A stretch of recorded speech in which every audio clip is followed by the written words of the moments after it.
Hi, I'm Alex, one of the co-hosts of the RXP Podcast. For this special episode, I asked my co-hosts earlier this year to recommend me something that they have enjoyed in the past so that we can sit down and have individual conversations covering my experience, as well as some of the reasons that they had for recommending it to me. If you want to check out that episode, it's linked in the description. As a heads up, these will be spoiler-filled conversations including key details of the experience. So this is your warning now in case you hear something you haven't experienced yet and want to come back later and listen to the conversation. With the housekeeping out of the way, let's get into it. Okay, so here I am with my first co-host, Tiffany. Hello, you started with the best recommendation, in my opinion. Oh, did I? Okay. Yeah. So Tiffany's recommendation to me was the novel written by Andy Weir, Project Hail Mary, published back in May of 2021. And yeah, let's just get to it. What are your first dying questions for me? Me having just finished the book and you haven't had the chance to go back through the audio version yet or read the book again. What are kind of the key moments you wanted to get my opinions on? So this was my book of the year in 2022. I've been recommending it to so many people, whether or not they enjoy, if they have an open mind to sci-fi. I've been absolutely recommending this book to everyone under the sun. So I have to know, did you enjoy it? Man, that's such a blanket question. I thought this was going to be so much more specific. No, I just need I need first vibes. Were the vibes immaculate? Were they mid? Were you why did she recommend this to me? The vibes to me, it was a very wholesome story. Okay.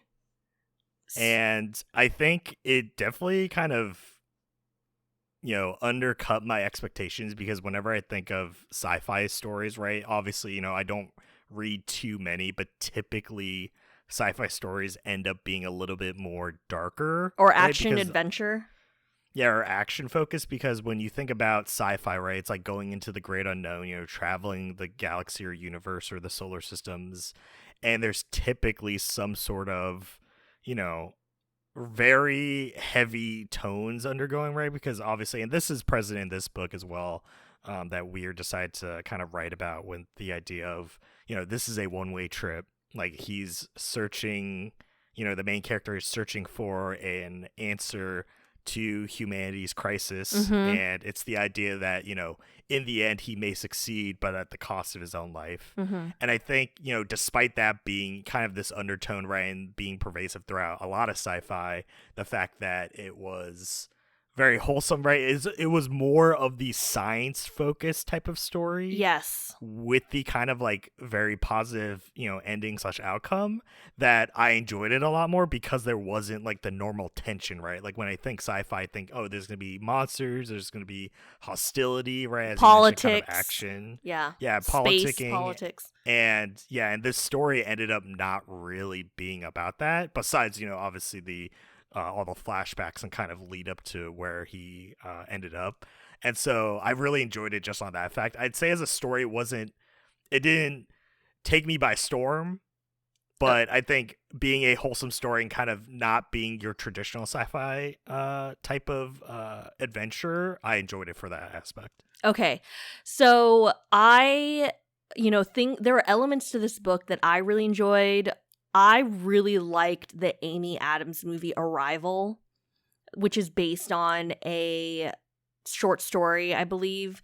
And that had elements of humans getting in contact with extraterrestrial life and developing a communication style with them, right?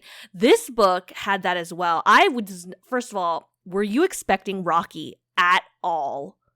I was taken by surprise. I guess I was too. I know if you read the jacket cover, it kind of spoils it because the third line kind of as a summary in the jacket cover says he meets an unexpected ally Right. or friend. Okay, yeah.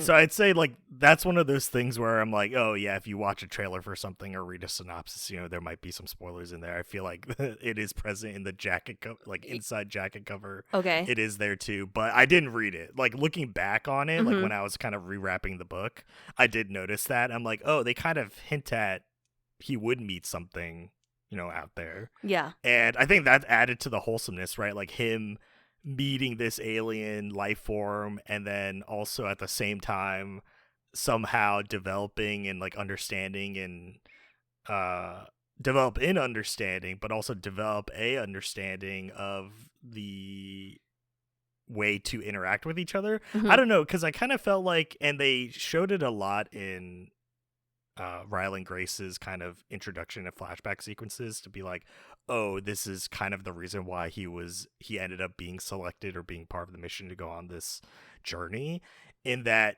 right, he's a smart guy, or he's a guy that is driven through his desire for knowledge and understanding. Mm-hmm. And it at times made it feel like he was a lot smarter than than they portrayed him, right? Because the fact that he was able to develop, and understand like, oh, if I use this program and I can write this rudimentary script, I can then develop this signal processing, right, to be able to understand and convey, this is what Rocky's saying, right, via his noises. Mm-hmm. And then this is how I can then convey the words back to him, and that's how he can understand me. Like, it felt like it was beyond his means, but it was kind of a cute, and like it did make sense, at least from the science perspective, right, of going through the process of, I have this basic understanding.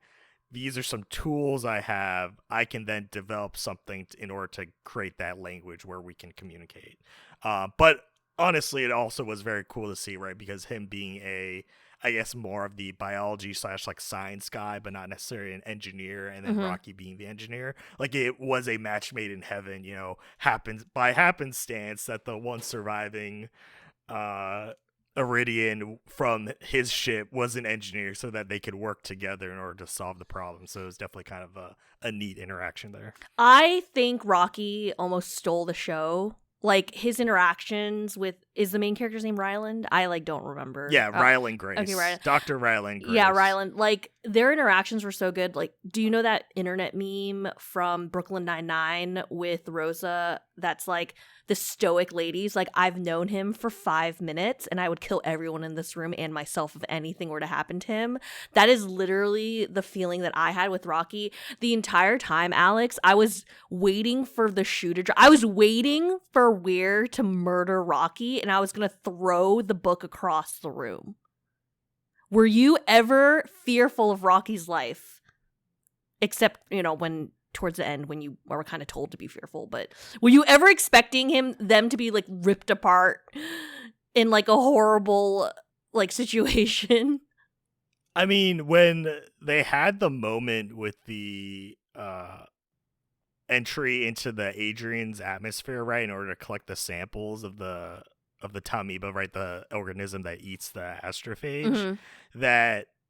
that seemed to be the climactic moment in terms of, right, like Rocky kind of almost sacrificing himself in order to save Grace, Mm-hmm. in terms of, right, like he's trying to get back into the ship, and obviously the fuel is being burned by the astrophage Mm-hmm. eating organism, and that was kind of like, oh, is he dead? And then obviously we find out later it's like, oh no, we were healing and you actually almost killed me because you disrupted my healing process.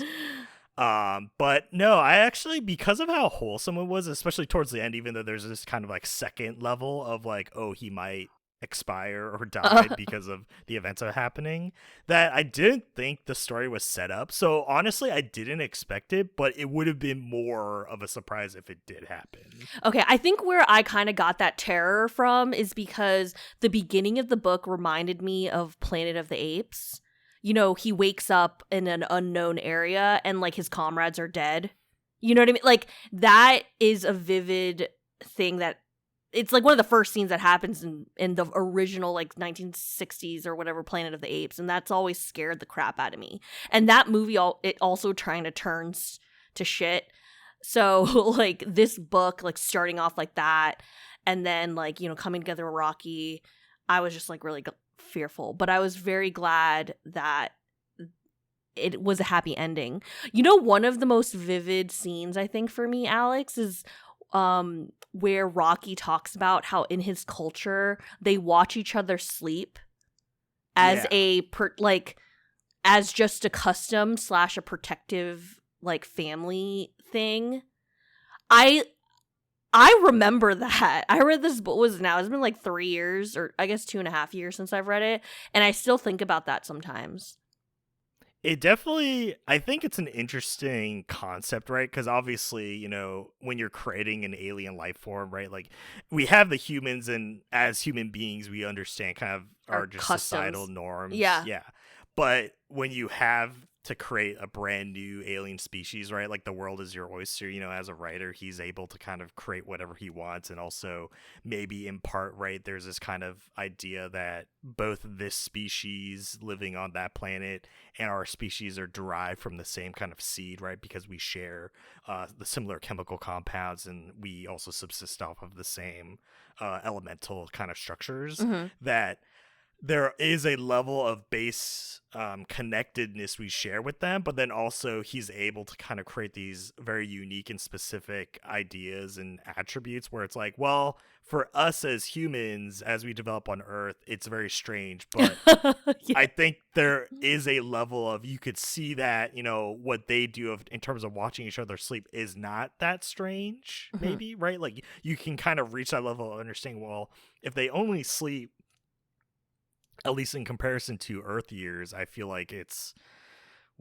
Earth time that they said it was like every few days. Like, obviously humans have to sleep like 8 hours of every 24 hours, you know, very relatively speaking. But the Iranians ended up only needing sleep for every, I think it was like 4 or 5 days. I don't remember the exact math, right? Because obviously the numbers are very complicated. You know, they use a base 6 system because of their fingers. But it makes sense with how they developed as people in terms of, like, it seems like their sleeping is that they're almost like shut down completely. And so, like, from a animalistic perspective, it makes sense, right? In terms of, if you have, you know, your group sleeping, you want at least someone on watch duty, right? Like, to help, you know, stave away from predators. I feel like there are animals on Earth that do that, right? Not humans, but just animals that have like a watchdog, right? Like prairie dogs, right? I think do that.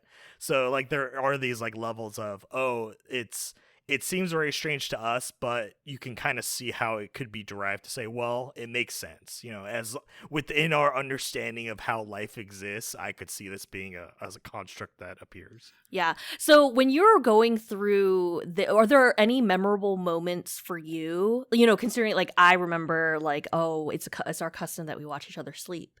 So, like, are there any moments that kind of stuck out to you while reading this book?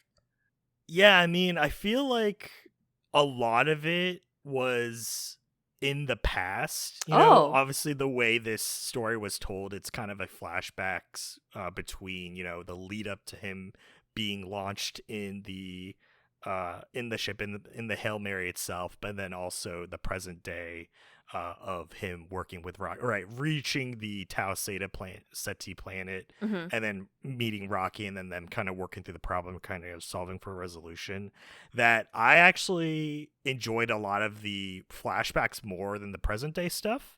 And that was because, right, like, for me, it's always the mystery of, like, how did he end up getting on this ship, right? Like, right. You know, they lead with the mystery of he's waking up from this medically induced coma. His shipmates are dead, right? They did not survive, you know, despite him surviving. And so there are all these questions of, like, okay, well, there were 2 other people on the ship with him. They did not make it. Why is that? Why is he on the ship?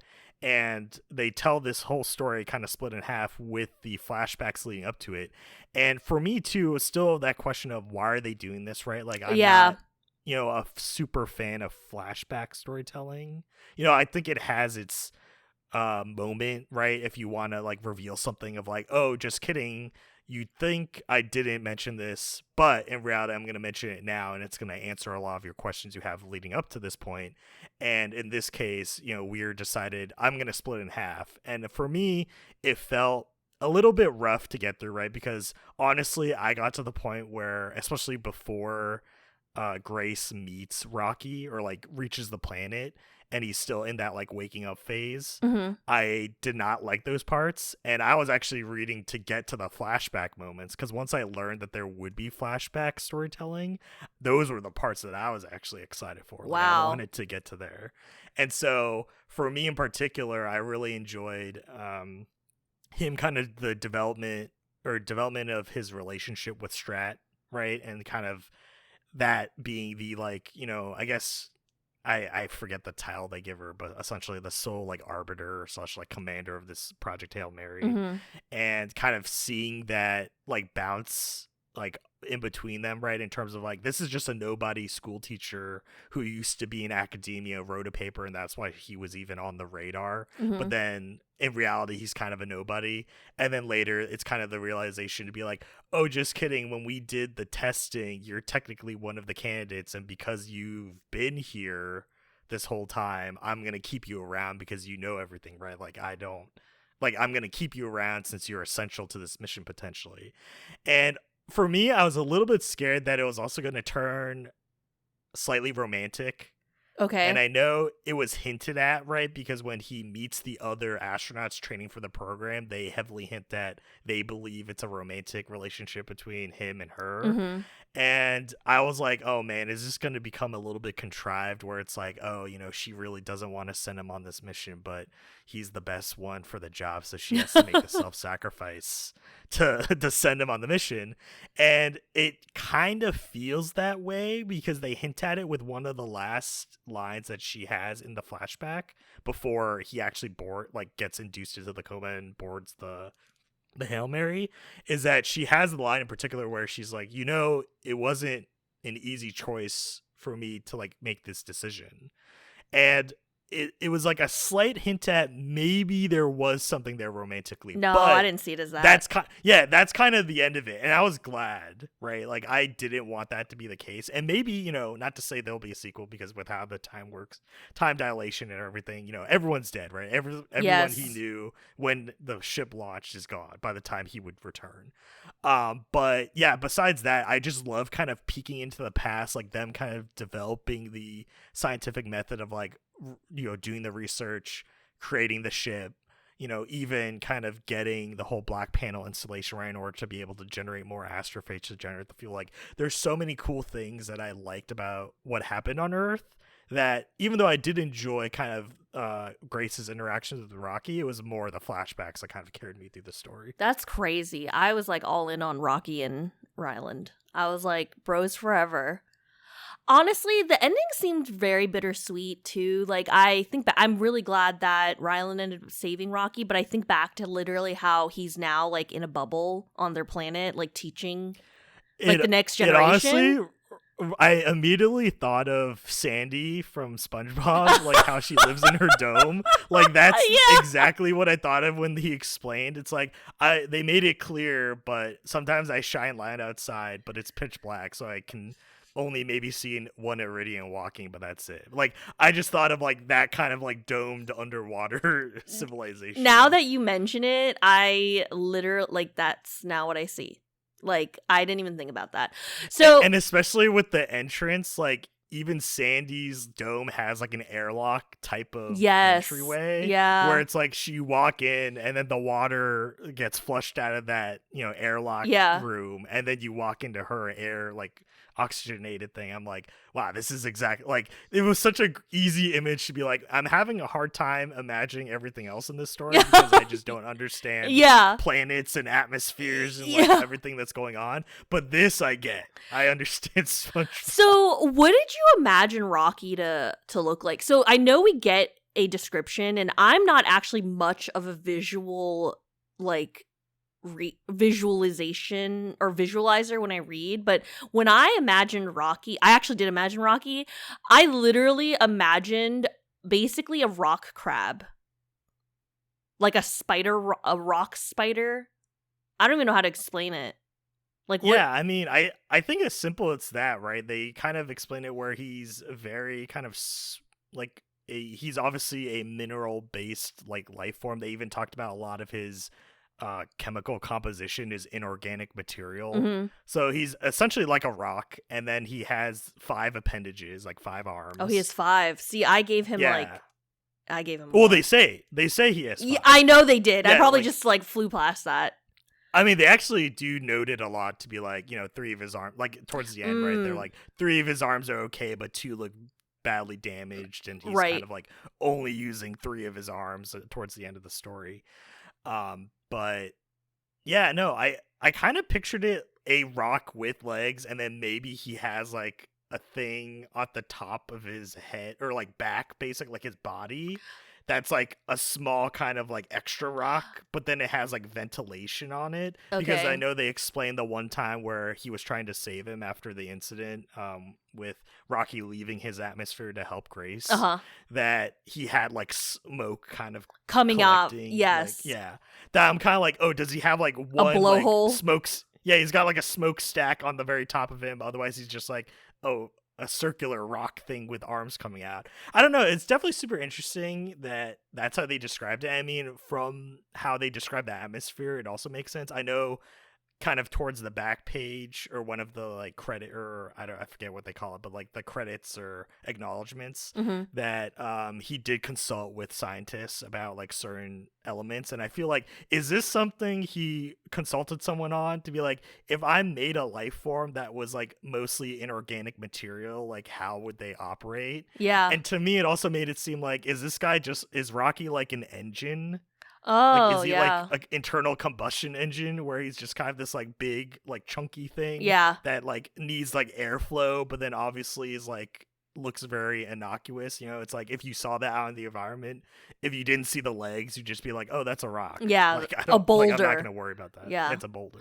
So, I mean, what's really awesome is that we'll get to see what I think filmmakers imagine he'll look like because it's being made into a movie. Ryan Gosling is set to star, and it is going to be directed by Phil Lord and Christopher Miller, who did, initial Lego movies and Into the Spider-Verse and all that. So, like, I'm super excited just from the caliber of who they have on the project. Are you interested now in the movie, Alex, now that you've read the book? Honestly, some parts of the book, I feel like the author, like Weir, he wrote it to be a movie. Oh, really? Because there are some moments where I'm like, man, the Grace's internal monologue here, or like this interaction is like prime, like I got chuckles out of it, like just reading it. And I'm like, these are the chuckle worthy moments like in the theater. Like, so I see this being adapted. In terms of the imagery, though, I think it'll definitely be more interesting to be able to see everything visually, because I know they included diagrams of the ship, especially at the front of the book. So in case you had trouble at least imagining what the ship looked like, you could see that via the pictures in the front, the diagrams, and so that was kind of helpful. Okay. In terms of the movie itself, I'm not sure. I think it has potential to definitely be a great adaptation, because I think with how the story was, they can basically do it one for one, right? Like, I don't think they need to like leave anything out or kind of add anything else. I think a lot of the questions are answered. Obviously, it'll probably be difficult to compact everything into in like the book 2 into hours. into a 2-hour movie. But I'm interested on that fact. Like, will I see it in theaters? I'm not sure if I love the story enough for that, but I think it'll definitely like do well in the theaters. I think, especially with Gosling being Grace, like, it will be interesting, because I'm not sure how well Gosling's done in these kind of like more intellectual roles, because I kind of see him as being like this more serious and comedy focused guy, kind of like Keanu Reeves, right? Like, Gosling gives Reeves vibes to me. So this being very like interpersonal. Oh, I think he can do it. I mean, just or an intrapersonal role. Like, I hope he can convey that like very deep analytical thought well. I mean, I'm gonna see it in theaters. And in fact, if they film it in IMAX, I'm ready to go, baby. Like, let's see this space movie in IMAX. Do you think when they adapt it, how will they portray Rocky? That's like I like, are they gonna give him a voice? Like, I know not in the beginning, he's just gonna be noises, but like once Grace and him understand each other, do you think they'll have a voice actor? I think they will. Or will it be like a text-to-speech thing where it'll be like the computer is Ooh, speaking out his noises? I actually okay. I can see both of those.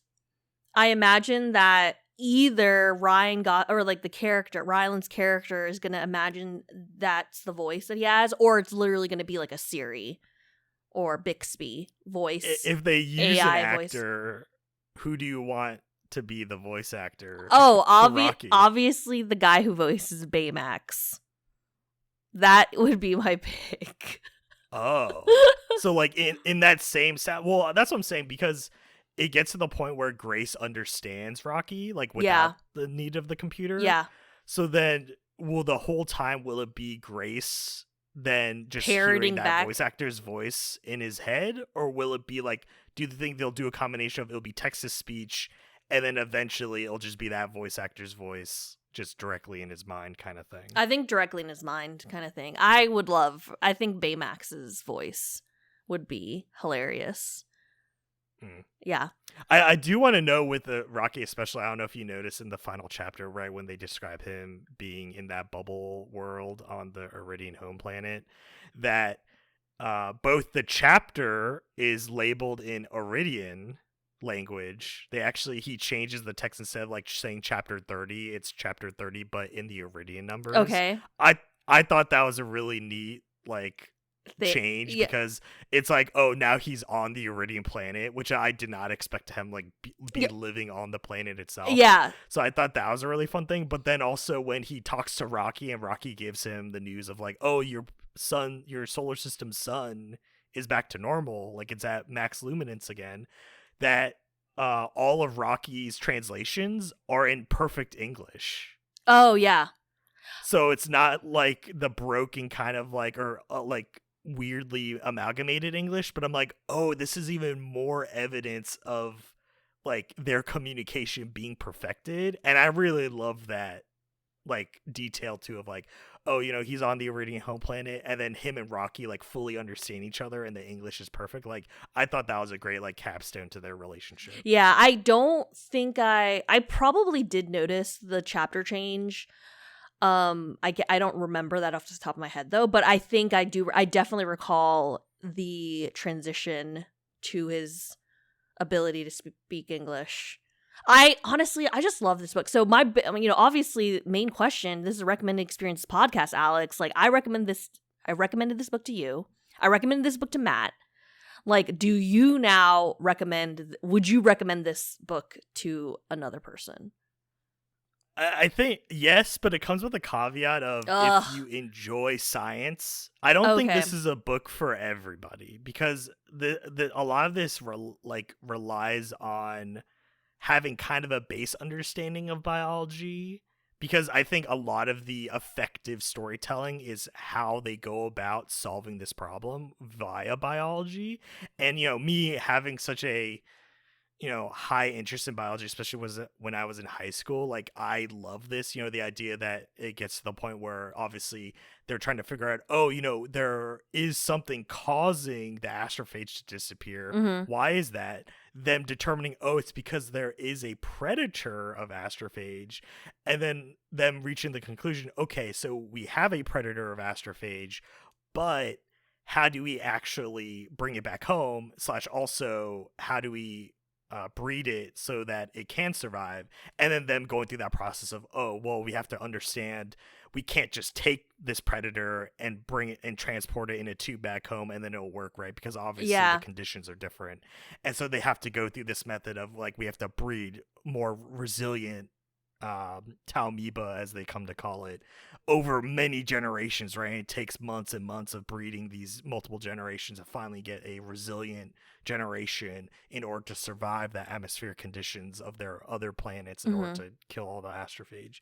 And so a lot of my interest in the story and kind of motivation was finding and seeing this science develop, less on the actual I guess, astronaut side, right? Because I'm not too big on like understanding kind of physics and like G forces and all that Yeah, stuff. yeah. But I love the biology aspect. So I think as long as there's something about science you enjoy, like this is a great read, right? It has space travel, it has kind of like theory of relativity, right? Like light travel, any sort of science aspect is like included in this book, and I think that makes it easy to grab on. But if you're someone that kind of like gets dry-eyed like staring at like a whiteboard when someone's writing equations, like this is definitely not going to be for you, because yeah, there's that fun interpersonal relationship between Rocky and Grace, but I don't think that's enough to carry you past all the science that they go through. Oh my gosh, I recommended this to so many people. But I guess we are also science backgrounded. I did not recommend this to a friend who like only reads romance, obviously. But in general, I think it's a wholesome recommendation for anyone. I mean, there's a bromance. There is a big bromance. So, you talk about liking the science. Honestly, Alex, I feel like you'd really like The Martian. The guy is a freaking botanist. Like, the main character in that is a botanist, and he figures out how to survive on Mars while waiting to be rescued. And I feel like you would really jive with that as well. But you never listened to me. So well, I know The Martian came out before Project Hail Mary. Yes. Do you see a difference in like the writing, or do you think like is there like an evolution in how Weir does Project Hail Mary compared to The Martian, or do you think they're kind of like two different like attempts at science fiction? I think that he does a good job of making distinct voices. Like the character of Ryland Grace is definitely different from the character in The Martian, I think. Ryland didn't curse much, did he? No, yeah. he actually he, like, particularly like never curses. Like said like gosh darn it or heckin', or he does kind of have the voice or curse adjacent, but I think that's also very reflective of his character, right? Like he's a school teacher, and so that's it's probably trained within himself to not curse, right? Because especially if he's teaching like middle schoolers children, or whatever. Yeah. He's not trying to curse around. So the character in The Martian he's not like a pirate and is like cursing up a storm, but he does curse, and it's really funny because it's like in an he's like, and I'm stuck here, F, like, and it like ends a chapter of like him realizing that he's effed and stuff like that. So I think that the fact that they're distinct enough people in different situations make it different enough. You know what I mean? And okay, so he wasn't just like rehashing like The Martian. He was not. Project Hail Mary. No, I mean, also like Ryland's in a spaceship most of the time. The main character in The Martian, I do not remember his name. I read that book like ages ago. I think that came out in 2015. Or so. Yeah, something like that. And he's like, oh no, definitely before that. The movie came out in 2015, so it was definitely published before 2015. So he is like on Mars. Like it's called The Martian because this guy's on Mars and like is in like a space camp. So like there's enough different things to work with here. In those elements and everything. I thought the movie was a pretty good adaptation as well. I very much enjoyed it. But yeah. Anyway, I think that Andy Weir is an author to watch, honestly, for me. Like, I've loved these two books. I'm sure he's written more. I haven't really checked out those. But, Project Hail Mary was gifted to me, and I devoured it and loved it. It was a fantastic time. And you also, like, you pretty much read it within 2 days, right? I mean, I think that's what I did too. Yeah, it definitely was a more easier book to get through, because I feel like sometimes, and maybe part of it too was the fact that since a lot of it took place in space, on the spaceship, I didn't necessarily make more attempts to kind of imagine what was going on, right? Because I feel like for me, I typically slow down if there's like a lot of scene changing or like detailed events. But like in this case, since a lot of it was like, oh, we're either on Earth, which is very generic, right? We're on a like a helicopter, spell we're on an slab, aircraft yeah. carrier. Like it's very like straightforward of like I don't really need to imagine these places, but the spaceship being the primary thing, kind of like it's only one room. I mean, there's multiple rooms in the spaceship, but it's Yeah. basically one room. Yeah. It's easier to be like once I kind of understand the layout of it, I don't necessarily need to bother thinking about how things are placed. Yeah. And so it's like kind of easy breezy, you know, not needing to worry about the details, just kind of get through it. So I think that's a read too, right? Despite there being a lot of science, and I guess it really depends on how you as a reader want to kind of understand things. As if you have that science background, it's a little bit easier to get through because there's not a lot that you have to like understand because it's probably something you're already exposed to and you don't need to reprocess. But then if you are, there could be a little bit of pushback in case you don't really understand certain words, or like, oh, do I know what gas spectroscopy is, or why, you know, the IR frequency matters of light, right? Versus like, you know, humans versus iridians, you know, and especially even radio frequencies. So there's like a lot of things that you can probably glaze over in order to get through it. And like definitely for me, I didn't understand everything, so I just glazed over it, but I still enjoyed it, you know, in the end. So Yeah. despite the lofty language, I think it's simple enough to understand from the people perspective of like, oh yeah, this guy's going on a mission to save Earth. Like, let's do it. Let's see how he gets it done. Yeah. So you heard it here, folks. Alex had a great time with my recommendation. So y'all should read it too. If you haven't read Project Hail Mary, you should really check it out. It's a great time. I've also heard the audiobook is fantastic. And that's on my list as well. All right. And with that, that brings us to end of this segment. You know, thank you, Tiffany, for sitting down to discuss your recommendation with me. And until next time, I'll see you guys in the next segment.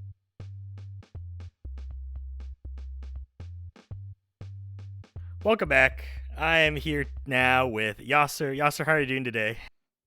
I'm doing great, Alex. I'm so excited for this conversation. How are you doing, Alex? I'm doing just fine, you know. And so with this being the second part of this video, Yasser's recommendation to me way back at the beginning of the year was Virginia, the video game developed by Variable State and published by 505 Games, you know, way back in 2016 is when it originally released. And let me tell you, this was an experience, but really, you know, I kind of want you to lead this conversation. You know, what, like, I guess my question to start things off was, what was the intention with your recommendation of this to me, I guess, and we can go from there. Yeah. Totally. So this game is very special to me, and it's not necessarily because of the game itself. We'll kind of delve into why exactly, or what exactly the game is about, but why I recommended this experience and why I remember this game fairly fondly is kind of the experience itself. And so you kind of mentioned that initially in that brief intro, but this game is not, I think you can agree with me that this game is not like your conventional video game that you've played, right? Yeah, I guess that's where it's mincing words of how much of it is a game. Is it really? Yeah. Right. So for a slight background for the listeners here, Virginia is as much of a like movie as it is a game, I think, at least as far as the way that you experience the story within the game. And in that sense, I mean, you see a lot of cutscenes, and then your interaction with the game is fairly limited as far as like what you're able to do or what they want you to do. They have specific areas that you can explore and investigate certain things that are going on, but really the story itself is on rails. And so you're not going to be affecting the story. You're not going to be kind of altering character storylines in any way like you would in a typical game that's like completely interactive, right? Would you agree with that overall? Yeah, I mean, I guess not to be reductive, but kind of the closest comparison I would say is the genre of like walking simulators. You know, it's that style of game where it's meant to be a more linear kind of catered experience, and you are interacting with it, but as you mentioned, right, it's in a more limited fashion where you don't have a lot of options available. Yep, totally. I totally agree with that categorization, and I do think there's probably a little bit of a negative bias or negative lens that gets applied to games when they're considered walking simulators, quote unquote. Right. But yeah. I think it's totally true in this case. But it's not the reason why I think it's different. It's not the reason why I recommended it. It's more the story itself and what they like introduce as far as like ideas and overall plot points that really differentiates it beyond your typical like linear story or even like the more interactive stories that we play all the time in video games. And so for me, Virginia was a story about just a like murder mystery in a way, or not necessarily murder mystery, but just like a mystery in general. Because you have this missing character, right? That you're trying, and you're the investigator, you're an FBI agent, and you're working to solve what's going on there. But also you have additional layers of mystery in this story with the FBI department and some shady things going on in the background. So you have a lot of different layers of story. And you have a lot of different, really interesting and odd scenes throughout this game. I think you can probably agree with that too, right? Like, is there any specific scenes that like kind of stand out without necessarily diving into spoilers for you? Yeah, I think in regards to that, probably the most memorable sequence of scenes was kind of the what if kind of extended sequence, and that was what really kind of tipped me off to, I guess, more of the idea of what this game was trying to do with its storytelling, of not necessarily keeping you on that linear path and kind of breaking up that, I guess, what you may consider monotonous, right, of kind of following this character's journey, but kind of also leading you down these other potential kind of roads of saying, well, in the case, this is the story that we're telling you right now, but then there's all these other kind of potential realities, right? And I think that's kind of was the turning point, at least for me, of saying, well, there really is a lot more going on here rather than just me kind of, going from point A to point B, right, and having those minor interactions. Yeah, that's exactly what makes the game memorable to me. And for the listeners out there, we're being specifically vague because I told Alex, like, hey, let's talk about it spoiler free first, and then try to go through the game itself in a kind of general aspect first so that we can give our recommendations before we go into the spoiler talk. So if you're a little confused right now, that's totally expected. But I think that also lends itself to what you can expect when you're playing this game in general. Because I mean, I'm going to only speak for myself here. I did not know what was going on for the vast majority of this plot. You have like a general idea of like things that are happening. But then once you get to that point that you're talking about, like things kind of go off the rails and you're kind of left wondering like what exactly is going on. Would you agree with that? Yeah, it definitely is the first big step to kind of push you away from what the current events are. And then that's where, as you mentioned, it kind of cascades into a lot of different kind of accelerated storytelling of, we're dealing with one type of story initially, but then we're going to start expanding upon it and, giving it to you piece by piece to kind of give you an idea that while the story was linear up to this point, it kind of branches out in a bunch of different ways. And I think that gives, is part of the emphasis, right, to give you more to think about, to say, well, I started here, and at this point, I don't know where this is going to end, right, because it's bringing in and adding so many layers to the story. So it kind of confused me, too, as well, to be like, well, now I understand it, but then now I know even less about this because really it's becoming even more unpredictable. Yeah, yep, totally.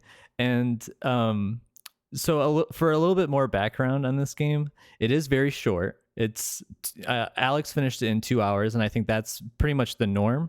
I wouldn't expect someone to take like 3-4 hours to finish this game unless they're like going achievement hunting for some reason, which you could totally do. But it obviously like points you away from the story itself because really everything is happening in like quick succession in this game. And so I think that was one of the things I told you early on is like, hey, don't look at spoilers, don't look at like how to get achievements, because really I think it just like slows down the experience. And once you slow it down, you realize like there's not that much happening, But the experience itself, I think, is elevated once you have just like these back-to-back scenes that happen in quick succession, where it kind of turns into a movie experience and you just kind of run through it in that 2-hour experience pretty quickly.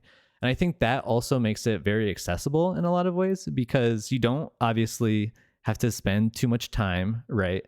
And then also, like, there's no like crazy complicated mechanics either. It's something I think a non-gamer could play as well, but obviously it's so abstract that it needs to be like, the person playing it has to at least be okay with not being spoon-fed answers, because you're just not going to get that, right?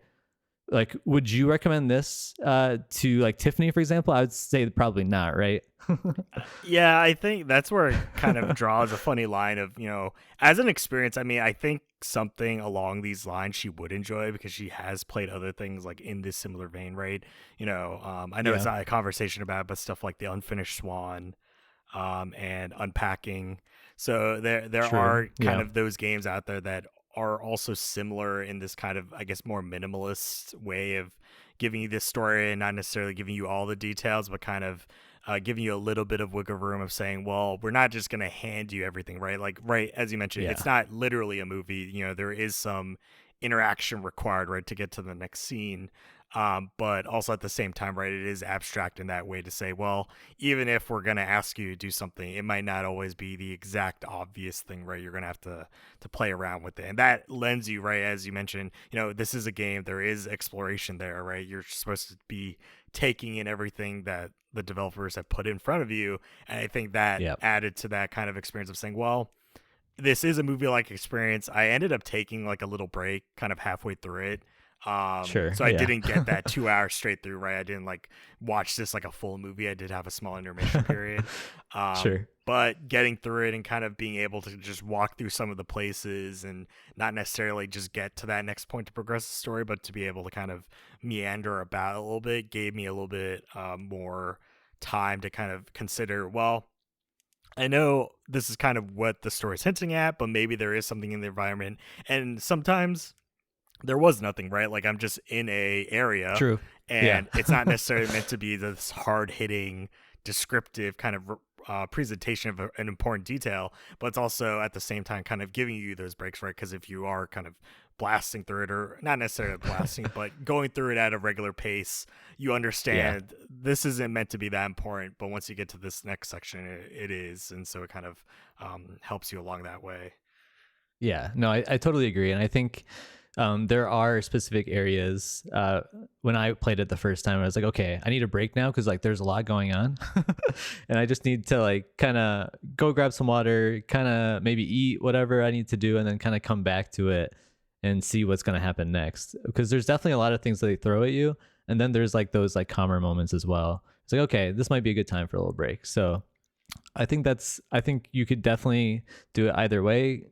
Have breaks between or intermissions for like a episode kind of like format, or you could totally just run through the entire 2-hour span if you wanted to.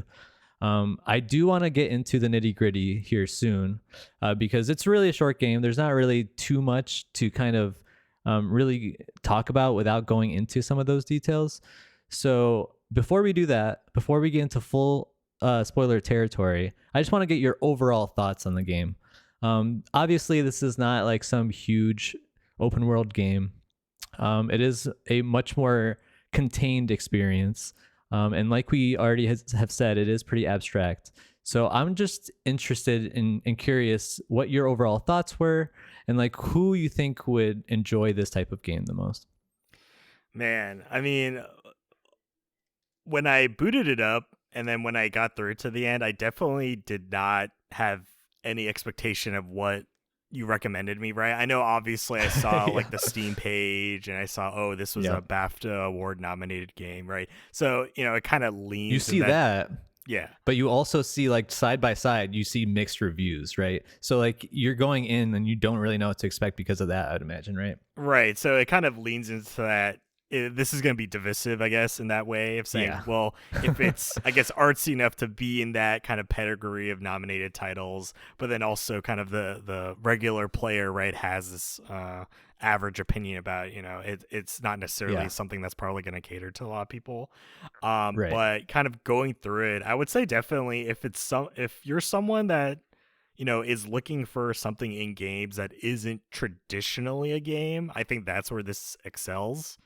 Because especially, even though it is a video game, right, like it is an interactive form of media, that I would say if you're looking for a game, I think I kind of err on the side of those mixed reviews of saying, well, as a game, Yeah. I wouldn't really recommend this, right? Like this isn't engaging in that way. You are kind of causing the action to happen and in adding that input to progress through it, but it's more so relying on that experience. And so if you're someone, right, and I would say I probably fall in this bucket of I've played a lot of games in my life, and I think this definitely errs on the side of it's very unlike a lot of things I've experienced already, and so I kind of appreciate it for that fact. So if you're someone that's played a lot of things, is looking for something different, I think this very much well falls into that category, and I would recommend it on that front to say, hey, if you want something that isn't like a lot of things you've probably seen already, this is definitely a high recommend to say, well, this is something you should check out. Alex, I love that because I don't think I could agree with what you said any more than I do right now. I totally agree that this is definitely, like we've already both mentioned, very different. And I also agree that like this game, this experience, whatever you want to call it, is not for everybody, right? Like there are gonna be people that like try to play this game or play through it completely and just don't end up enjoying it. And I think that's totally okay, because they're obviously doing something that they're trying to kind of explore their creative freedoms as far as what you can do with a game and what a game is and how do we like advance the medium to do different things that might be more closer to like a filmmaking medium versus like the traditional plot storytelling that we have in our video game industry right now. But that is totally not to say like this is like beyond the people who don't like it. It's more just like you might like it, you might not, but it's a short experience. Maybe try it. So that was my recommendation. That you gave your review. Now let's kind of get into the nitty gritty, go into some spoilers, and just talk about some of the things that we liked, some of the things we didn't like, and kind of take it from there. How does that sound? Yeah, no, definitely. And can I start it off then? Because I have one thing in particular I want to talk about. Sure. And that is the music. I mean, definitely. So it came as a surprise to me because it took me a little bit to kind of recognize, oh, this is going to be a dialogue-less game, right? There isn't yeah, we didn't even mention that. There's really no dialogue. Minor spoiler, I guess. So we are in the spoiler territory now. I didn't want to bring it up, but I think that in a way it's telling a story, right? There are some kind of what they call efforts, right? Some grunting and kind of like, those noises you would make, but that aren't kind of verbalized words. And right over top of everything, it's just this beautiful soundtrack. I took a note, right? I noticed it in the intro because they do that kind of pre-credit roll, right? When you start the game, kind of that intro sequence, they have the credits rolling. And in particular, the music was performed by the City of Prague Philharmonic Orchestra. And when I saw that, you did your homework. I like this. When I saw that, I took note of it because I was like, wow, if they got like a fully formed orchestra, right, to perform the whole soundtrack, that's so cool. I didn't even know that. This must be something that's very important to it. And lo and behold, right, it is kind of that main driving factor throughout the whole game. And it was probably my biggest takeaway of how much I enjoyed it, to say, wow, just the music was so beautiful. So, genuinely performed. And as far as my kind of basic ears can hear, I did not hear kind of any kind of misgivings or in the performance or anything. So I'm like, this was just a perfect way to convey the tone and the mood and everything while you're kind of going about the story. And so I thought it was such an interesting choice to have this lack of dialogue, but then hearing that music kind of carried most of it, especially through some of the more intense sequences. I think it really helped those. Totally. No, I think you're totally right. I think that's a great point to start on. because like you said, the music really is such a critical aspect of the game. And I think it's especially important, like because of the fact there's no voice acting, that makes it so much more important to hit on the music because like you kind of we're kind of getting at here, you can feel the emotion of the characters through the music that's occurring in the scene, which I thought was really cool. And it makes you almost forget that there's no dialogue. And so I think that's really cool that they did an orchestra. Like they got this whole orchestra to help compose the music. I think that's amazing. I didn't even realize that, but it definitely doesn't surprise me because like you said, it really does kind of help the story and the plot in a lot of different ways, which you wouldn't really expect in a game. I think of that more in like a film versus a game, but obviously there are great games out there that have amazing soundtracks as well that contribute to the voice acting and the scenes that are happening. But because this is completely like music only, it kind of stands out more than your typical game. Wouldn't you agree? Yeah, I mean, it definitely reminds me of, when we think about silent movies back in the day where Yeah. obviously a lot of that acting was portrayed just with like character motion, right? Like these actors on the screen, not being able to rely on sound. And then also just like certain things out there having just the soundtrack be such an important part of what's going on.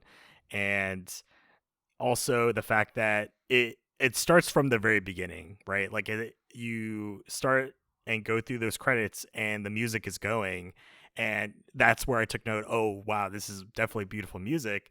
And kind of, as you mentioned, this mixture of, it took me a while to realize there was going to be no dialogue, right? Because it is kind of a slower start. It exposes you to who you're playing as right, the newly I guess promoted FBI agent or recruited FBI agent. And then when it got to those parts where you start meeting other people and there wasn't any sort of interaction there, right, or directly between the characters, and it was just all in the music, that's when I finally had that notion of, wow, are they really going to do this? Are we going to have this kind of interpersonal, and I guess also intrapersonal story without having any direct communication between people? And I feel like they did pull it off in a very specific way that the music, right, being so good helped. Not to say that the lack of dialogue could have or detracted from anything, but it made up for the fact that there wasn't any for certain moments to say, well, this could be stronger with dialogue, but the music is good enough that, maybe you can just forget about it and kind of at least appreciate and maybe infer kind of what's going on here. Yeah, no, I totally agree with everything you just mentioned as well.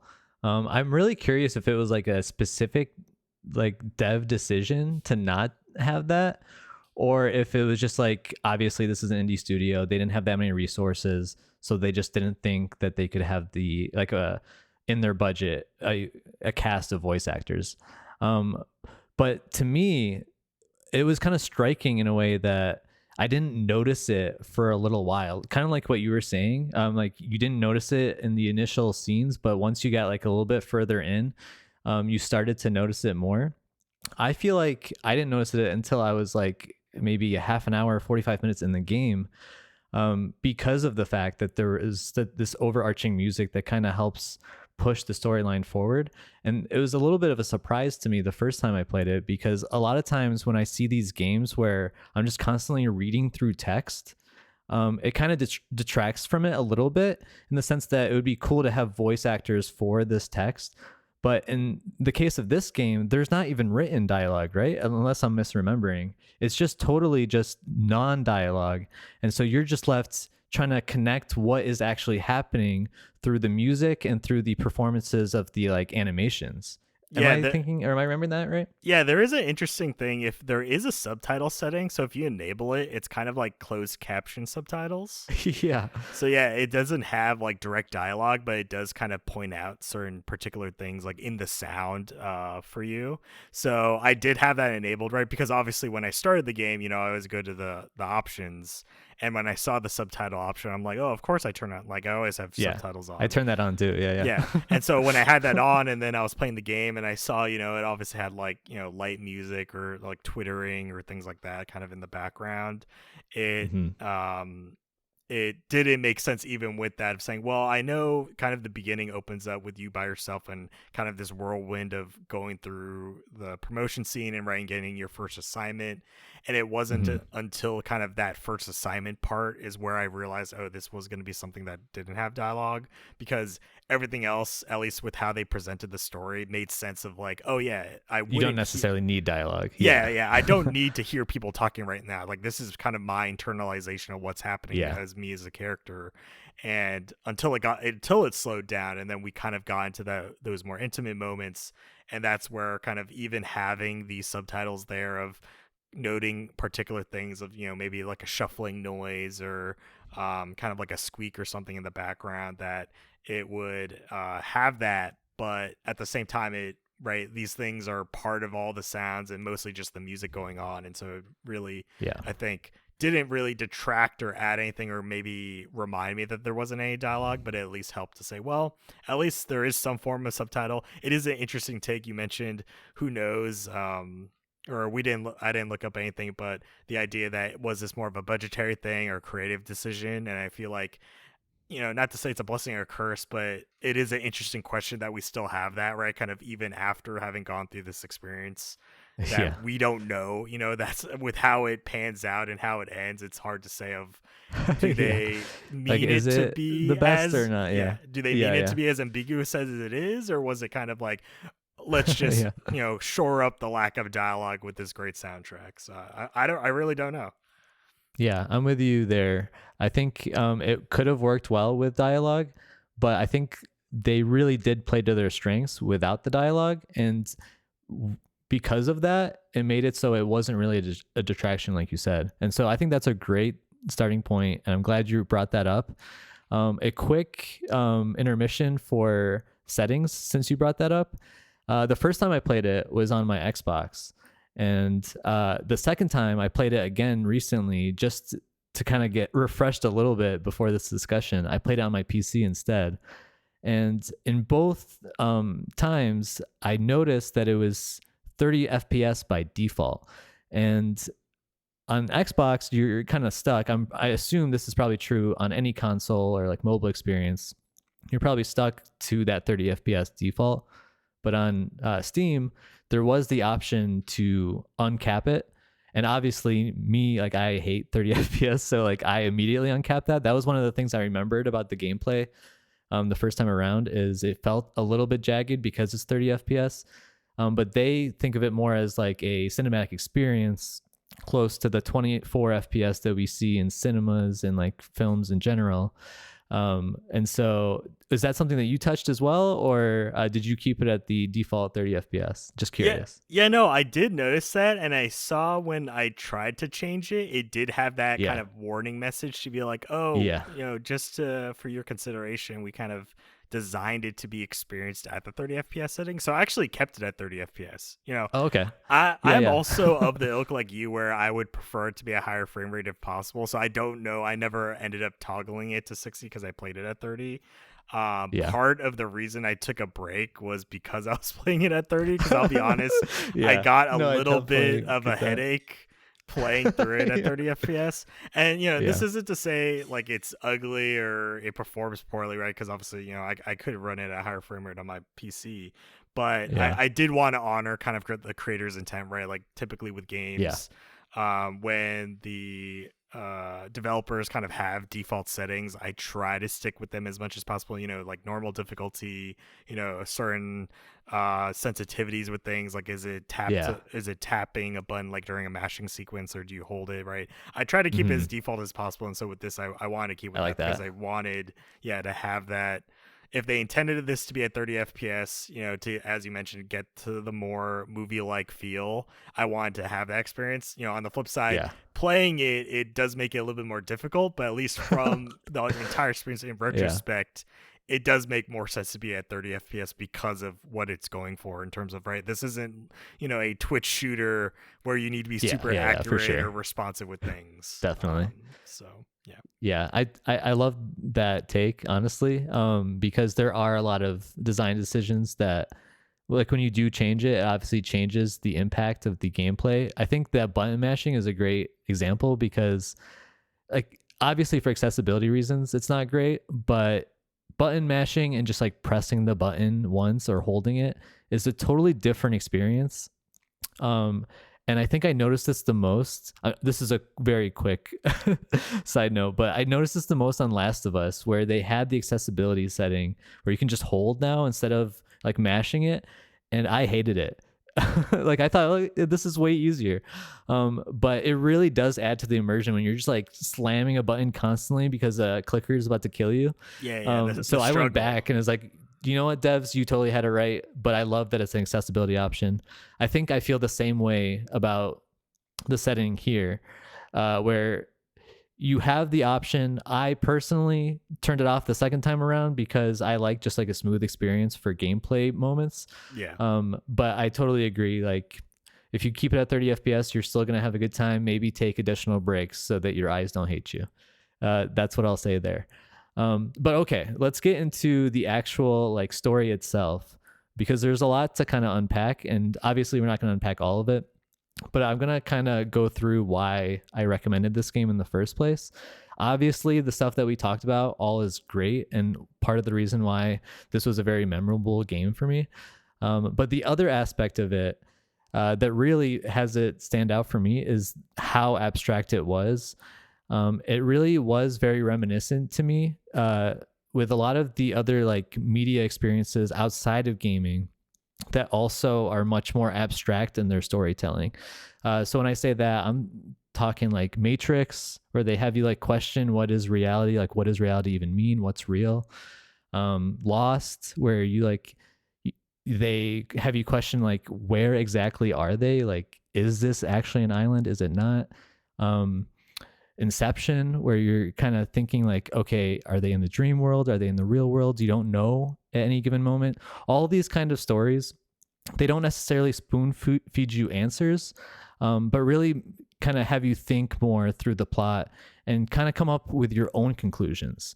And that is something that I've always loved about abstract storytelling in movies and TV shows. And I love to see it in a game like this, because I don't feel like we see it in games as much as I personally would like to see, because I love to like have more open-ended kind of storytelling where you really don't know necessarily the right answer or the best solution, but it really makes you think through like, oh, okay, I think this is what's going on, or I think this is what's going on.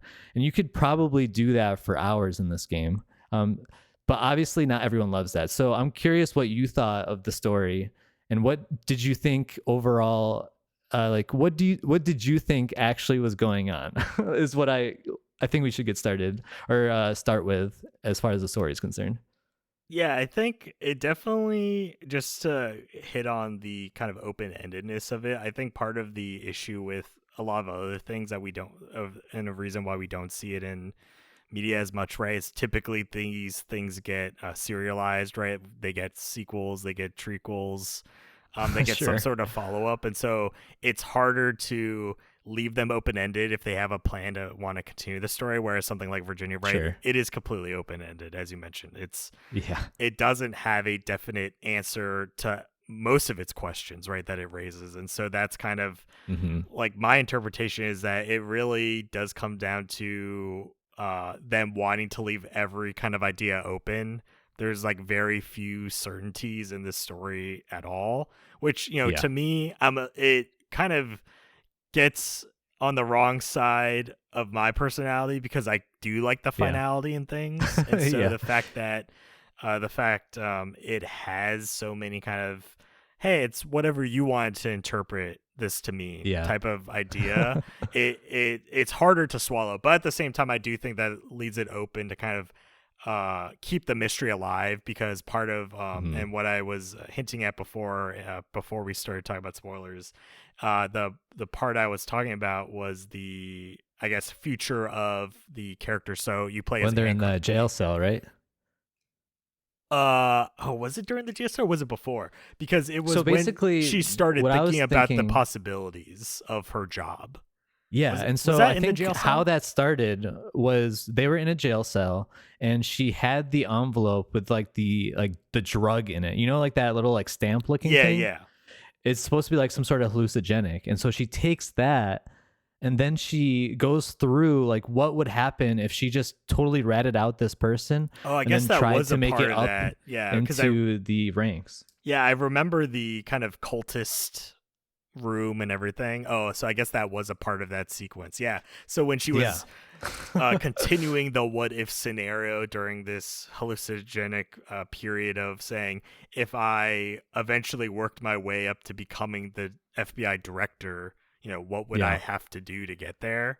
And that's really, for me, where the music also played a huge part of kind of emphasizing, she kind of moved on from her current partner, and then she kept getting reassigned new partners, or at least reassigned a case to work on someone in the FBI, and then having to, I guess, quote unquote, work with them, but then eventually out them as, there being an issue with them.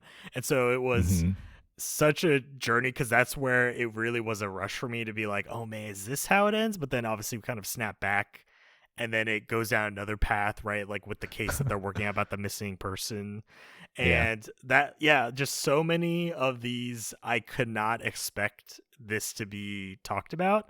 And the fact that we jump backwards, and then it's like, okay, well, that was that. We're not going to answer any more questions.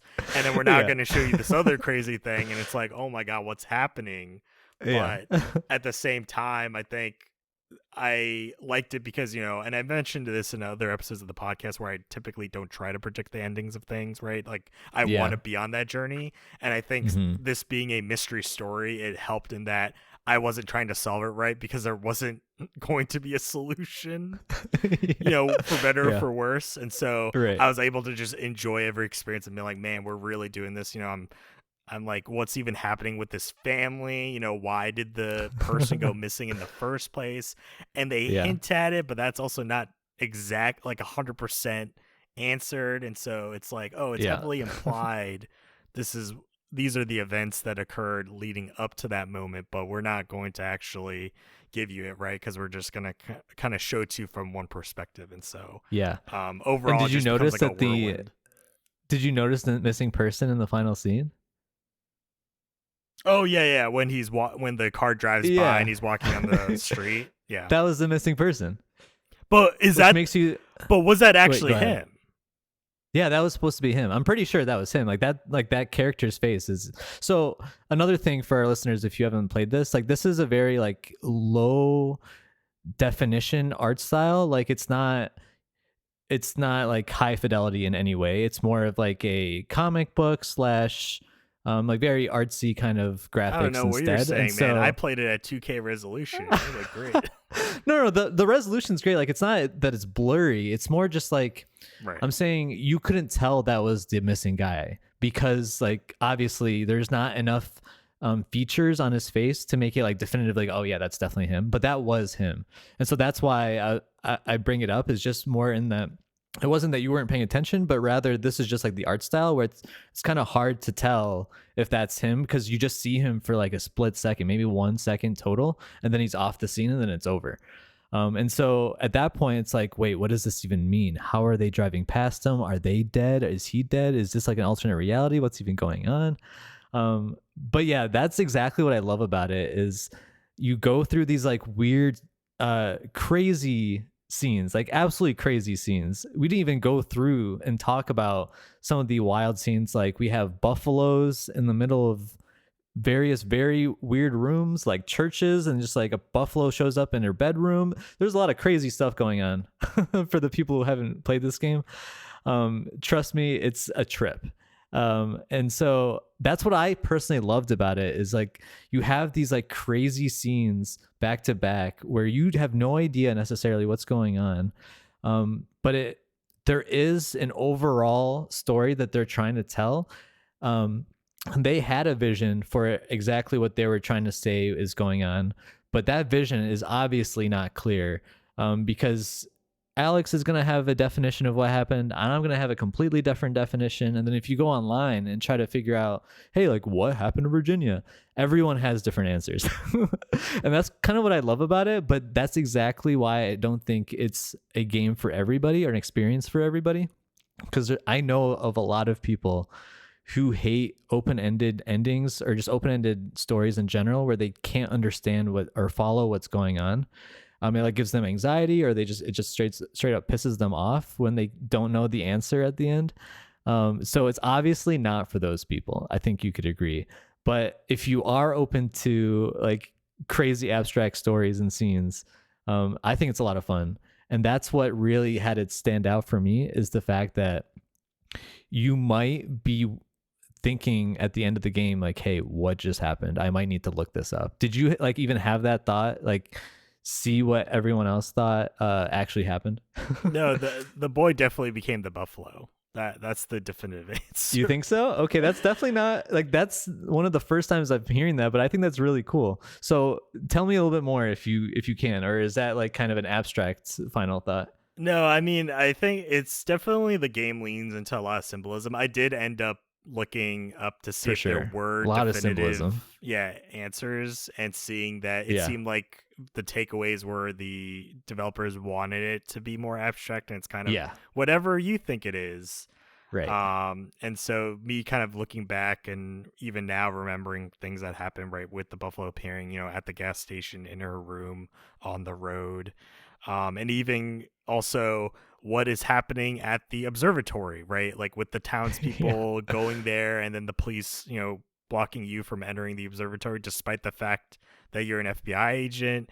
And so there's kind of like a lot of, I don't want to say superstitions, but just like conspiracies, maybe happening. And it just being that thing of saying, well, this was a case, and this was kind of the main goal, right? Kind of the story revolves around the missing person, but then it brings into question a lot of these other what ifs. And it's hard to say, right? Because there is no true answer. Even I don't think the developers would say this is exactly what happened, but kind of my takeaway is that, this is kind of her character. We play as Ann Tarver, right? The FBI agent. It's her story, and the kind of only definitive is her coming to an understanding of herself and like what she's doing. And I think that's kind of the most definitive I can get to say, well, I went on this journey with her, and she went through a lot of highs and lows, and now here we are driving back from this missing persons case with maybe an answer, maybe not, but that's not for me to decide, right? That's kind of just her life journey at this point.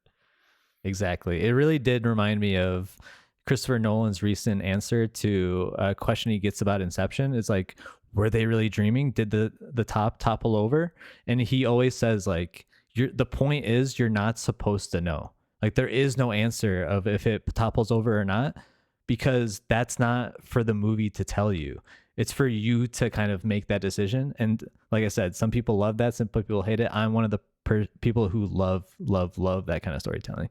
So I kind of broke your promise, Alex. We went over half an hour. I apologize. Oh no, definitely. I mean, but not by much. Yeah, I just wanted to cover everything, right? This really was kind of your recommendation to me, and so I wanted to make sure we covered all the points to get out there, right? Of like, I hope each of these. I asked my co-hosts to recommend something to me for me to experience, and then have that conversation with them. And so I want these conversations to be filled with all these ideas, or at least the reasons as to why you wanted it to recommend it to me, right? Because you went ahead and re-experienced it. When I had the conversation with Tiffany, she hadn't had a chance to go back there yet, so a lot of that conversation is going off of her memories of the story. And so it's definitely fun to get these look backs and see, well, what really stuck out with you, and what did you hope that kind of, what did I get out of it, right? And kind of having that play between us. So I hope we got to everything that you wanted to cover as well. Yeah, no, we totally did. And I think that's what's great about this this year goal that you had, was that it really helps us like recommend things that we don't typically play. And so that's kind of what my overall intention was, is to introduce you to something that I don't think you've seen before, because I know you've played a lot of games. And so that's why I wanted to do something that's a little bit outside of the box. So I'm glad you enjoyed it. It sounded like you had some positive takeaways overall, which I love to hear. But like I said, it's not for everybody. So I totally will not be unhappy with anybody in the comments who says that they hated this game, but I'm glad that more people are getting to enjoy it. Yeah, definitely. Thank you for the recommendation. It was definitely outside my wheelhouse, but it helped me realize kind of the things I do like about a lot of other stuff, right? Especially, in the classic way of storytelling, relying on music kind of relying on body language, right? Even though we did note it's not necessarily the most detailed game, right? You're not seeing the pores of these characters' bodies or Yeah. faces, but there's a lot like relying on their facial expressions. There's a lot kind of that the music props up, and it ends up being memorable in that it reminds you we can tell these stories regardless of how it looks, and it is something that's going to stick with you at least for a little while, right? Like maybe it's not something I remember 3 years down the line, but definitely through the end of the year it's something I'm going to keep with me. So once again, For thanks Yasser for the recommendation. Absolutely. And with that, I'll see you guys in the next part.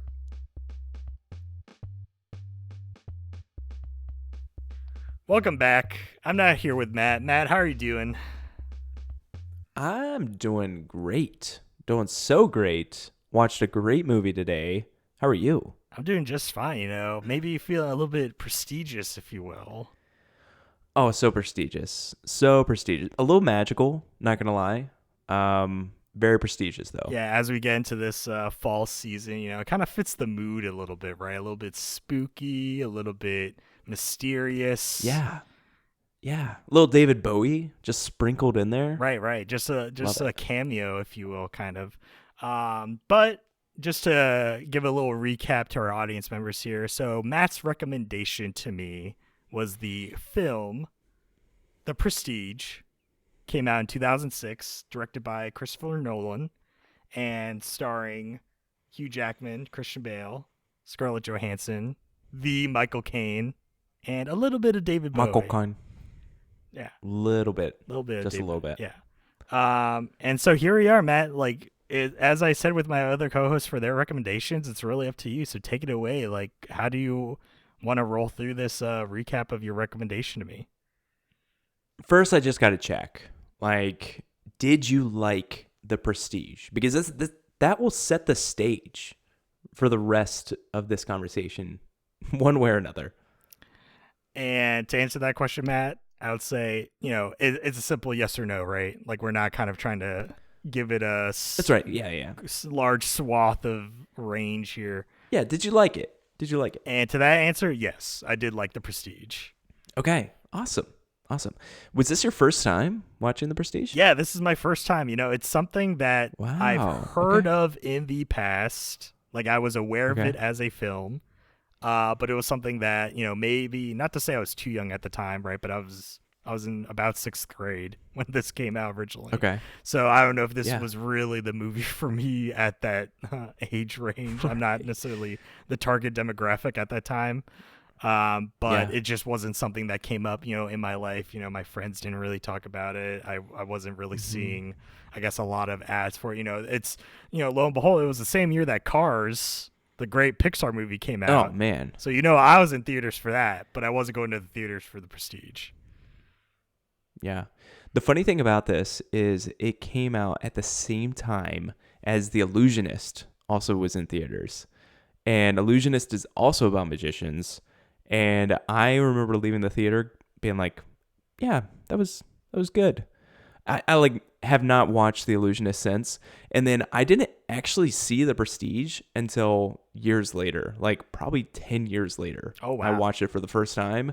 And ever since then, I've watched it almost every year since then because it is just one of my favorite movies of all time. Like, potentially might be my favorite movie of all time, I would say. If I had to stamp it into the ground, I would say, yes, this is my favorite movie of all time. Man, that's a it's just so high good. bar to establish. I know. I want to know, like, what about it, like, what worked for you, what did not work for you? Because I'm sure there's going to be some, like, highs and lows of it. With it being my big, thing about this movie is it's a huge twist at the end. Were you expecting the twist? Did you see it coming? How did that affect your movie going experience as the first time going through it?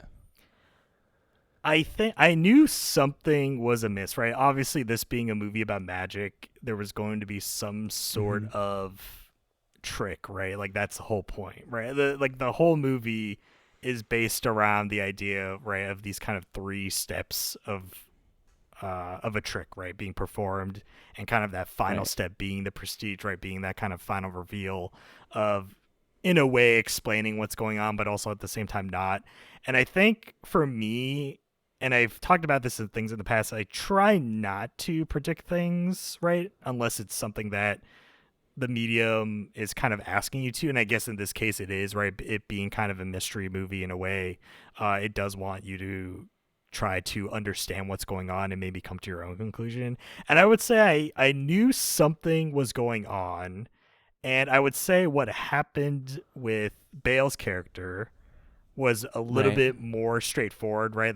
That's something that's like within the bounds of, oh, this makes sense. I would more likely think that this is what's actually the answer to what's going on than what's going on with Jackman's character, in terms of like, oh, he goes to Nikola Tesla, he then actually ends up completing, right, or not completing, but like finishing the funding for his, machine research, and then he literally creates a cloning machine, and then Yeah. ends up, repeatedly cloning himself in order to be able to do this trick. And so that was something that was completely out of left field for me. It was not something that I was like, oh, it is a cloning thing that is the Mhm. answer, at least to, how Jackman thinks the trick is done, type of stuff.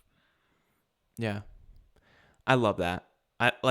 I will say my goal for you is beyond just watching it once. I want you to watch it a second time at some point in your life, in the next, how many ever years, right? Go back to it, watch it, because I promise you, you will like it better the second time when you watch it. Because the fun part about this, watching this again and again and again, Alfred's character, right? Christian Bale, Alfred and Freddie, really, his brother doesn't really have a name. Who knows what his actual name is, but we'll just say Freddie and Alfred, just for, I guess, simplicity. You can tell which one is Alfred at that time. Like, is it the one that has the affair, or is it the one that is with his wife? Like the one that has the kid, that's affectionate towards the kid, or the one that wants to drink and wants to party and wants to kind of escalate himself and be risky and always pushing it forward. Even in the end, when he's like, you're right, when he's talking to his brother, when he's like going on death row, he's like, you're right, we should have let that go. And that's that same character that is always trying to elevate his craft of, no, we can do this more extensive knot. Like, it'll be a better knot, it'll escalate what we're doing. Like, that's the same character from the beginning that you see in the end. And like that complexity of watching it again and being like, I know exactly which brother this is based upon how Christian Bale is performing. That to me is like masterclass. I just love it. Like, it seems so obvious when you watch it a second time what's happening, but the first time it's just like, what? Okay, you mean it this time? Like, you mean it that you love me? Okay, Yeah. you don't mean it sometimes? Like, that's weird. Why is he writing in his notebook that he doesn't know what knot it is? Half of the time he thinks it's one way, half of the time it's not. It's like, wow, Christian Bale's character must be insane. And it's not. No, it's just two people that's living this life as one. Yeah, in retrospect, a lot, I was looking at those moments, especially right the moments with his wife, of her having that poignant line of, there half the time I know you're telling me the truth, and the other half I know you're not, and it's scaring me.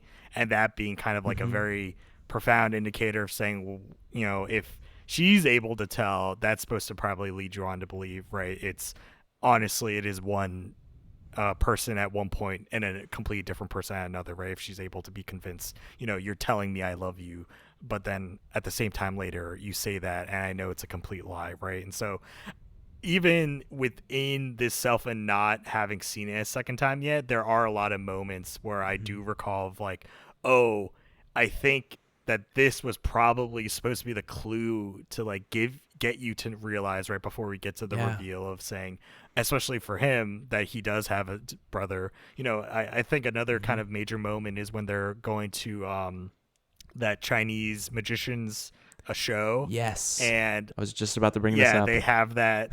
He has that line delivery after they're trying to figure out how they do the fishbowl trick, or he does the fishbowl trick, and it's the conclusion of like living the trick, right? It's like it basically is becoming your identity, and that in retrospect is kind of like, I don't know if they were already pulling double duty up until that point, or if it wasn't until he has that realization that kind of the rest of the movie falls into that light. But that being a major indicator, right, that, oh, in order to really pull off a great trick, this is specifically how it has to be, right, where you're literally, your trick is your entire existence. And so I feel like in retrospect, that should have been a big indicator, right, to kind of lead you down the path before you get to the reveal to say, oh yeah, he has a twin brother.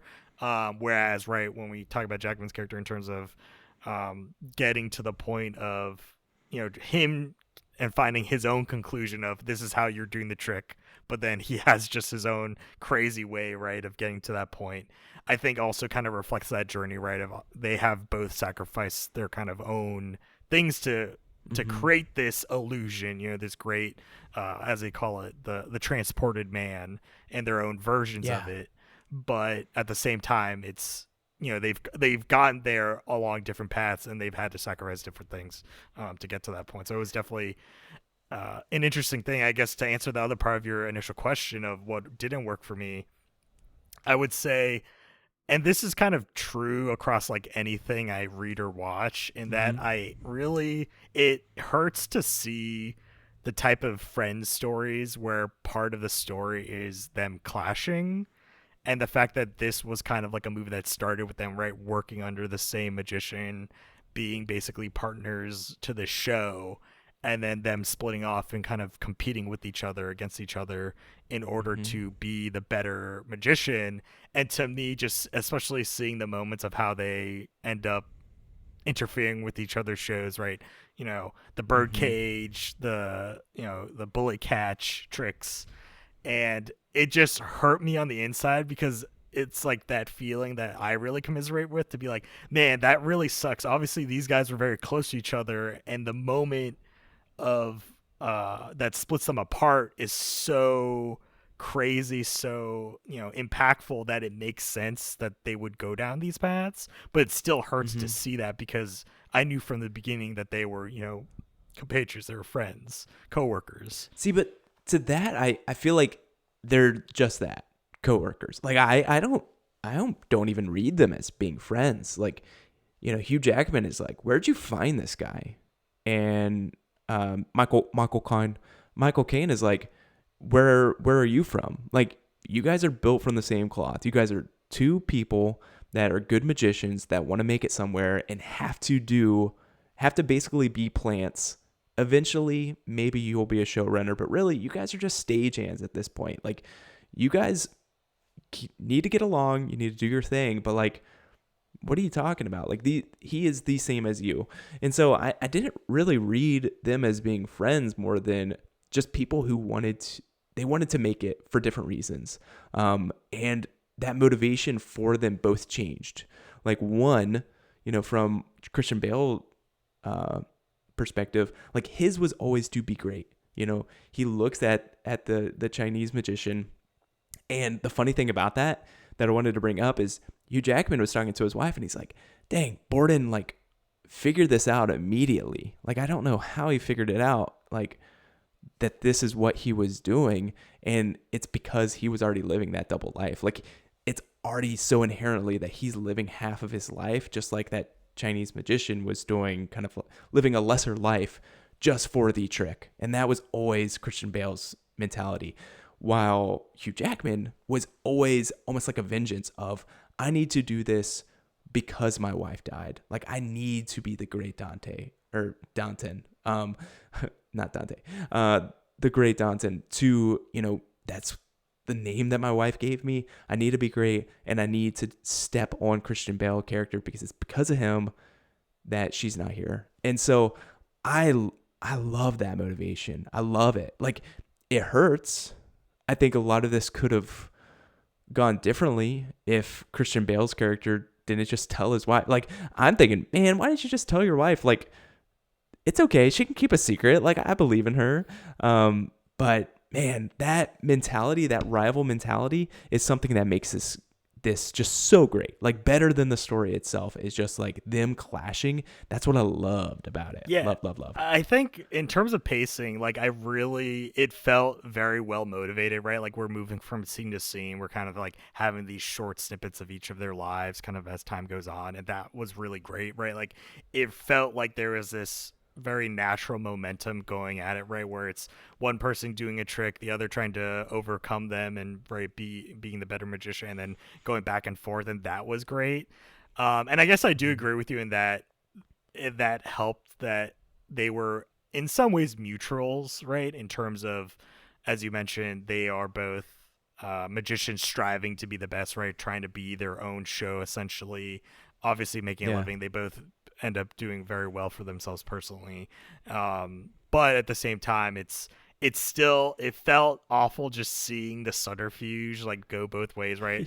Like when Jackman's initially trying to do the trick, right, he just does the same thing of using a body double, but then you later on see the way that Bale ruins the trick, right, in terms of getting to that body double and just kind of planting in his mind to say, hey, listen, you don't need that guy, right? Like he needs you. So you can basically ignore anything he has to say. And in reality, he has no power over you, right? You have all the power over him.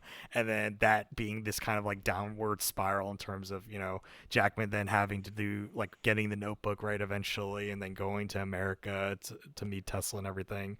And I really felt like that was the moment where kind of the rest of the movie like tumbled down in terms of like it's really gaining the final like stretch of like, oh, this is the impetus for the rest of the movie, and we're gonna climax right in terms of coming to grips with what are the consequences of having finally gotten this machine, using it to do your version of the trick, and then realizing how the trick was actually done the whole time, right? And so I feel like it's this kind of upward push that's very natural, and then it comes just crashing down. And for me, it was kind of like, it is a very satisfying end to how things wrap up, but then also at the same time, because I mentioned I just didn't like that, like I felt bad that conflict existed, even though the conflict was the whole motivation for everything happening, that it felt like a resolution to that. And I'm like, man, for a movie, I just have to respect it on that point, right? This is so well paced, so well like structured,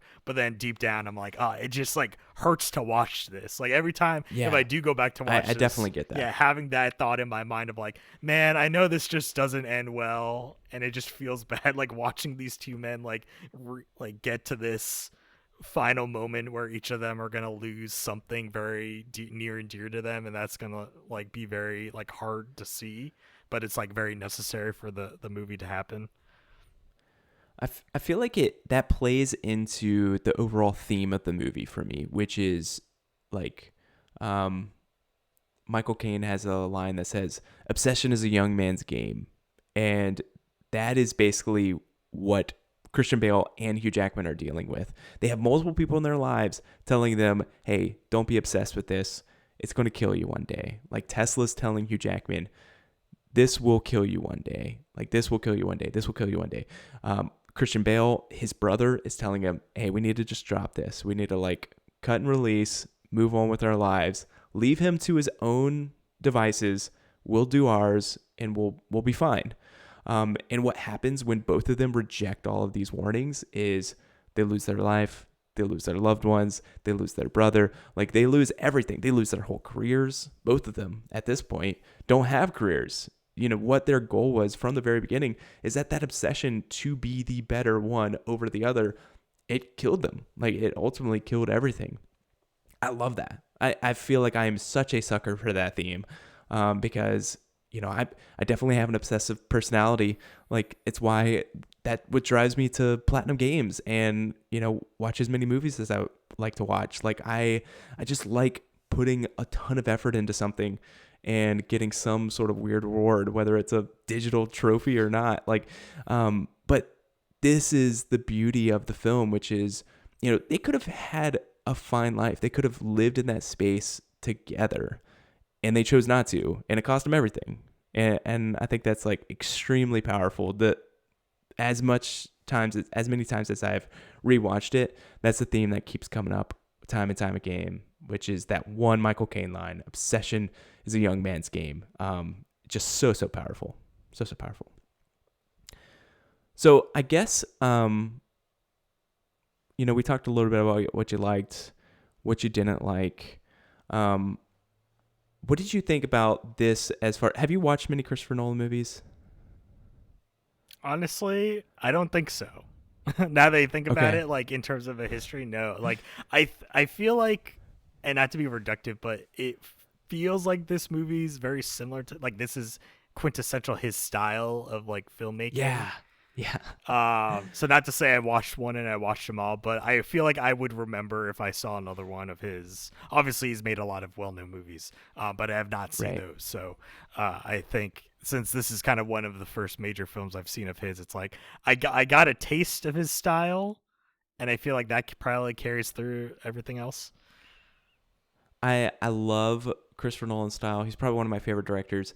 Probably the thing that rings the truest amongst a lot of Christopher Nolan's films is the non-linear storytelling, which this did so much. Like from the very beginning, you're seeing a bunch of top hats. You're seeing basically the last scene of the entire movie, which is him talking to Christian Bale's daughter and talking about the 3 phases of a magic trick, right?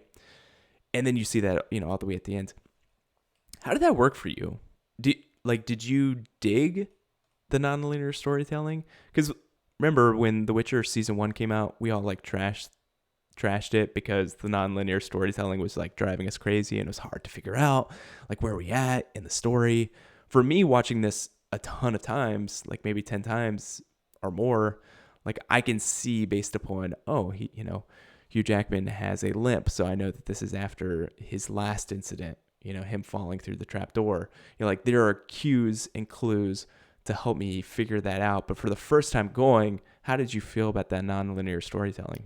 Yeah, I know. I've read a lot of books. So in literature, right, like the typical kind of storytelling style is called in media res, which is like in the middle of things. And I've read a lot of stories that use that kind of storytelling nature where they start off kind of in this like, oh, something's happened, but we're kind of going to begin your journey at this point. And then they do this kind of flashback style of let's rewind and kind of go back to the beginning to say, okay, you already saw kind of from the middle until this point, but now we're going to rewind and tell you everything that happened before you got to that beginning point. And for this, I felt like it's similar in that way where they're showing you things and the movie starts with what's going to happen much later into the film. And as you mentioned, they even show you basically the ending, right? Like right before the ending of Bale, that brother coming in and picking up the daughter and then leaving. And I would say it typically ends up working, and I enjoy it in these types of movies where there is a mystery to be solved. Like there is something where, as a director, right, they've structured it intentionally because they want you to feel confused. So they're going to kind of give you answers before you even know what the question is. And I think in this case it works because something this reminded me of, especially with its kind of sporadic way it's structured, right, not just with the ordering of the events, but also how each of the characters, right, journeys are shown in bits and pieces at a time, is Pulp Fiction, where that movie is like so well known, right, for how crazy its ordering is and the way the scenes are presented to you. So not to say this is exactly the same as that, but it's gave me that similar idea of to say, well, things are happening in these scenes that I'm gonna have to remember if I have any chance of understanding something that happens in a later scene, because it's gonna be like, oh, this happened and we already gave you the answer or showed you what the right outcome to this is, and that's something you're just supposed to remember, which in some cases can be hard, right? Like it's a 2-hour film, a little over 2 hours, and right, if they're just dumping all this lore and stuff on you at the first 10 minutes, so much happens going into the final 10 minutes, right? The odds of you remembering completely everything, maybe you have a great memory and therefore it's probably easy, but for me it's like, oh, I remember some things that happened but not necessarily everything. And so I liked it because it added to the mystery, right? Like it's very natural to make you or keep you guessing by not not necessarily lying to you, but not giving you all the answers up front, because like he wants you to figure out, right? Like as part of a magic trick, it makes sense to say, when you see even card tricks today or any sort of magic, you're watching the whole setup, you watch the execution, you watch the outcome, and the entire time, right? Odds are you're trying to figure it out, as you're watching it. And so it's the same thing with this, to say it's not just trying to figure out how the transported man trick worked, but it's more so how is this movie going to come to a conclusion. It's also similar, I guess, to the Knives Out movies, right, where that's just a pure like mystery movie that it shows you a premise, gives you kind of a cast of suspects, and then is trying to give you clues throughout the movie to help you come to a conclusion before they do the reveal. So I felt like this was the same way, where I'm like, yeah, this makes sense. Like I like this kind of disjointedness, because also at the same time I was getting confused with the ordering of things, where I'm like, wait, if this happened and if my theory was this, then that means at this point, which was in the past but shown to me before this has to be that. And then later realizing, never mind, that doesn't make sense. So like that theory just getting completely nuked, and then me kind of like toying around that in my mind before we get to that final stretch. Yeah. I think it's way more interesting to tell a story like this than if it was just chronological, just start to finish. This is what happened, because every part of it, those callbacks to earlier in like chronological order, it makes sense. It feels right. Like Christopher Nolan, I love him. Love him. Another similar movie that really plays with nonlinear storytelling is Memento, which I watched for the first time this year. And honestly, probably top 5 Christopher Nolan film. Like, it is awesome. Like, it's with Guy Pearce. If you're familiar with him, he basically is trying to figure out his wife's killer. And it starts the movie with him killing somebody who he thinks is his wife's killer. But it basically works back in his memory, because he loses his memory every time he falls asleep. And so he's working back the entire story. So the entire movie is working in reverse, and it is awesome. But like, he's playing with those in Memento, and I feel like he perfected it in The Prestige, because it just is like, it's not too much, it's not too overbearing, but it does play well. Like, I just don't think that this story could have been told as well if it was in chronological versus, the way he did it. One other thing that I really loved about this movie was kind of every magician, like, they live for the applause. They live for the prestige, being that person on the stage when the prestige is happening, getting the applause, getting everybody's like favor. And you saw how much they struggled when they didn't get this. So like, to be, Hugh Jackman is trying to mimic this. And so he brings in that body double, and him having to be the person that sits it out during the prestige. And you could just tell he's like listening, and he's like posing under the stage, and how he just like feels hollow as a person. I just thought that was like so powerful. While in comparison, Christian Bale, like him and his brother, they just split it 50-50. They like, half of the time they were getting the applause for the prestige, half of the time they were below deck, during the prestige is happening, which also is kind of their life. Like, half of the time they're actually Alfred, half of the time, they're Fallon. They're this guy that doesn't speak and does, is the engineer of everything, and doesn't, have any talking parts. I just love that. Like, that's just like a little touch that just makes this a 10 out of 10 film for me. Because we could probably spend the next like 30 minutes going screen by screen and why I love every single part of this. But I just love those little bits and pieces of kind of showing the inner psyche of these characters and where they're at in their development by what's happening on the screen. And I feel like a lot of people try to do that. I don't think a lot of people succeed in that, at least for me. So really, really love that. Yeah. Any other big key moments? Yeah, I think you want to talk about? With the applause thing too, that definitely makes sense, because I felt like that's also kind of a key sign of Jackman's like motivation, right? Because that's what drove him, not just because his trick ends up getting ruined, because the body double ends up being corrupted, right, and then ruin the trick. But also at the same time, he never gets that full applause. You know, there is that line where he's like, I want to be the one upstage. Like, why can't we teach Root, right, the body double, to do the setup? And then Michael Caine is like, you know, he can't do it. Like, he can't talk as eloquently as you. He can't be the showman, right? So you have to be the one that does the setup. And then therefore he's just the one that comes out at the end, you know, and receives the applause, but you're the one stuck under stage. And on the flip side, as you mentioned, they for Bale's character, they get just half the time they still get that applause, right? They get the prestige. And so that's probably also another reason why Jackman goes to such far lengths, right, in order to get this quote unquote true trick or find the like true answer to how Bale does it, because it's like, I want to be able to get that full prestige because he feels like he is. And so it makes sense that there's like more desperation there, because he's like, I'm doing it, but it's not completely fulfilling. Whereas the way he does it, it is, and it doesn't make sense, right? Like, he knows it's not just a body double. Like, that's not the trick.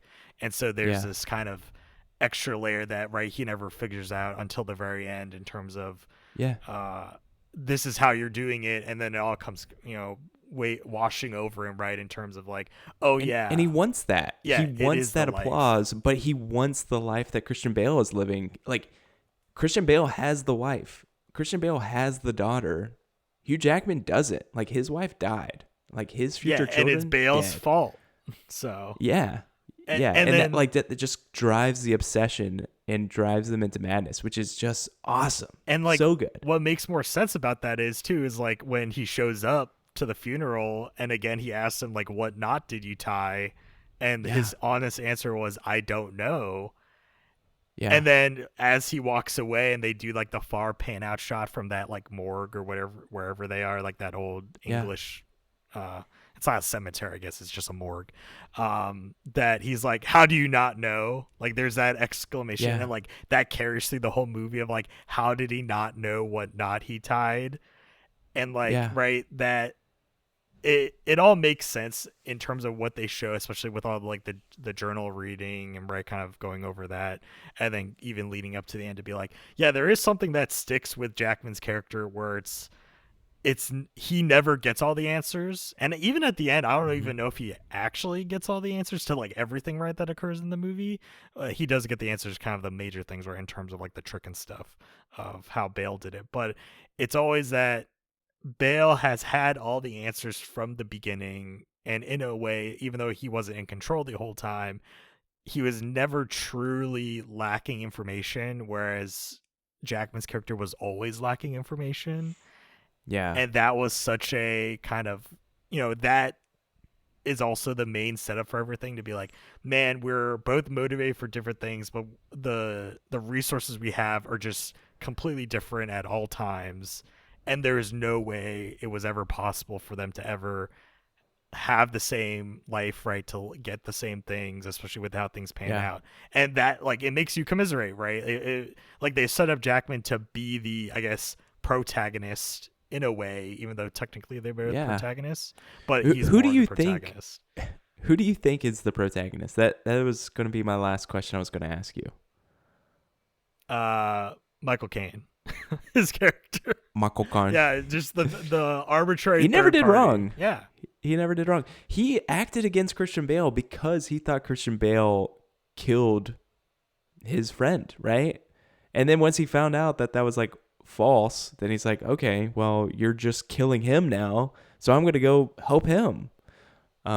So maybe Michael Caine is the protagonist. Or maybe this is just one of those stories where it's obviously I don't know what you would call it, for there's a term for it, where it's just this kind of like there's really like some a hero. Moral ambiguity. Yeah. Like it's kind of, you come to your own conclusion to say both of these characters are motivated in their own ways, and the characters whose side you choose is really up to you, right? It's who you commiserate with more.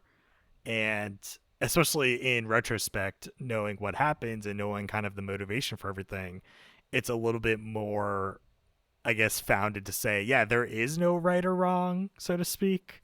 Maybe there is a wrong for the very end, but obviously there's like some revenge points to that as well. But it's hard to say, and I don't think whatever side you pick, you're wrong necessarily. It's just kind of the conclusion you come to. I feel like my answer for who's the protagonist is Alfred.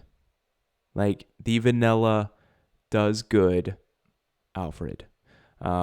Because like I think that's the same character that went to the funeral and was remorseful on it. And when he's like, what knot is it? And he's like, I don't know, because I don't think that it was him who tied that knot.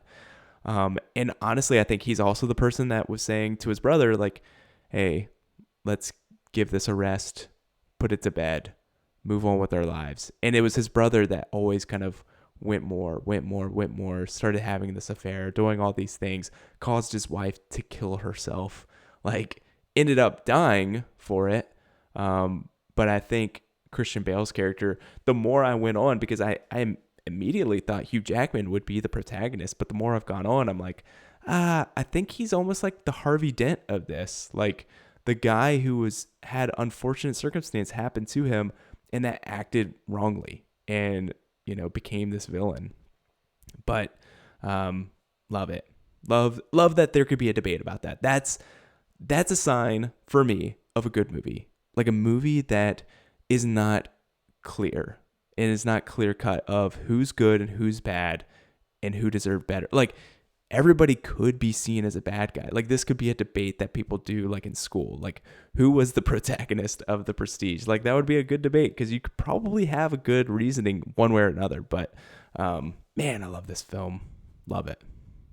Yeah. And I think the way they kind of paced all the scenes definitely sets it up in a very interesting way, right? Like obviously, the supporting cast being there, Scarlett Johansson's character kind of playing both sides. Like there are some interesting interactions where even in the moments that Bale and Jackman aren't directly in each other's presence, they're still having an impact on each other.